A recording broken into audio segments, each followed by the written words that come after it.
बिनीसा शाम को अपने पति के लिए जूस बना रही थी। तभी उसकी छोटी बहन पूनम का फ़ोन आया। बिनीसा ने जल्दी से फ़ोन रिसीव किया और कहा, मैं अभी तुझे ही याद कर रही थी। तुझे आम का जूस पसंद है ना, इसलिए जब भी बनाती हूँ हमेशा तेरी याद आ जाती है। पर बिनीसा की बहन पूनम बिल्कुल खामोश थी। जब बिनीसा ने उसकी खामोशी का कारण पूछा तो पूनम की सिसकियों की आवाज़ बिनीसा के कानों में साफ सुनाई पड़ रही थी। बिना सबूत घबरा गई। उसने पूनम से जोर देकर पूछा कि आखिर हुआ क्या है। तब पूनम ने डरते डरते बताना शुरू किया कि अभी मेरे मोबाइल पर किसी अनजान व्यक्ति का फ़ोन आया था। वह मुझे कह रहा था कि वह मुझे जानता है। उसके पास मेरी कुछ फ़ोटोज़ हैं और अगर मैंने उसकी बातें और शर्त नहीं मानी तो वह उन फ़ोटोज़ को इंटरनेट पर डाल देगा। तब बिनीसा ने पूनम से कहा, पूनम ऐसे ही कोई गलत नंबर होगा, कोई सरफराज ऐसे ही तेरे मज़े ले रहा होगा। तू डर मत, कुछ नहीं होगा ऐसा वैसा। तब पूनम ने घबराते हुए कहा, दीदी मुझे उस इंसान से डर नहीं लग रहा, पर मुझे उसकी बातों से बहुत डर लग रहा है। यह कहकर पूनम रोने लगी। तभी बिनीसा ने कहा, तो बताना उस इंसान ने क्या कहा है तुझे।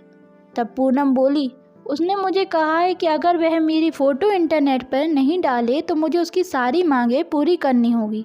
उसने कहा है कि आज रात वह मेरे घर आएगा। और इतना कहते ही पूनम ज़ोर ज़ोर से रोने लगी और रोते रोते बोली, दीदी मुझे उसकी बातें सुनकर घिन आ रही थी। ऐसा लग रहा था जैसे उसने मेरे साथ कुछ गलत कर दिया हो। अगर अभी वह मेरे सामने आ जाए तो मैं उसे इसी वक्त जान से मार दूंगी। इतना कहकर पूनम चीखने लगी। तभी बिनीसा ने पूनम से कहा, अरे पूनम तू संभाल अपने आप को और मुझे उस इंसान का नंबर भेज, मैं उसे अभी मज़ा चखाती हूँ। यह कहकर बिनीसा ने फ़ोन काट दिया। पूनम ने उस बदमाश के नंबर और उसके बीच हुई बातों की रिकॉर्डिंग बिनीसा को भेजी। जब बिनीसा ने वह रिकॉर्डिंग अपने पति को सुनाई तो दोनों के होश उड़ गए।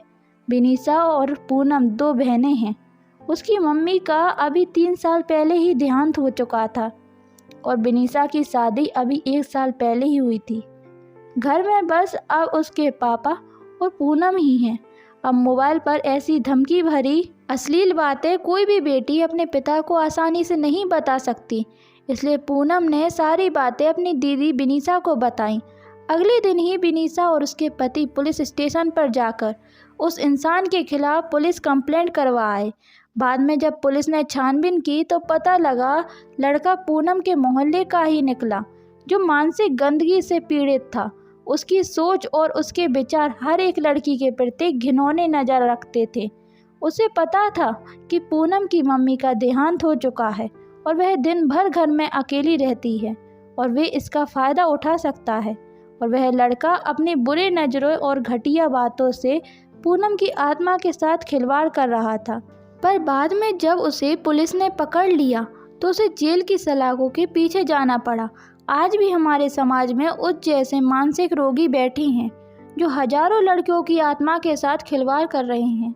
इनमें से कुछ लड़कियां तो मजबूत होती हैं जो ऐसे रोगियों को अच्छा सबक सिखाती हैं और कुछ लड़कियां उनसे डर जाती हैं और उनकी मांगों को पूरा करते कर उनकी घिनौनी नज़रों का शिकार बनती हैं। पर आज समय आ गया है कि ऐसे मानसिक रोगियों को हम लड़कियां ही सबक सिखा सकती हैं।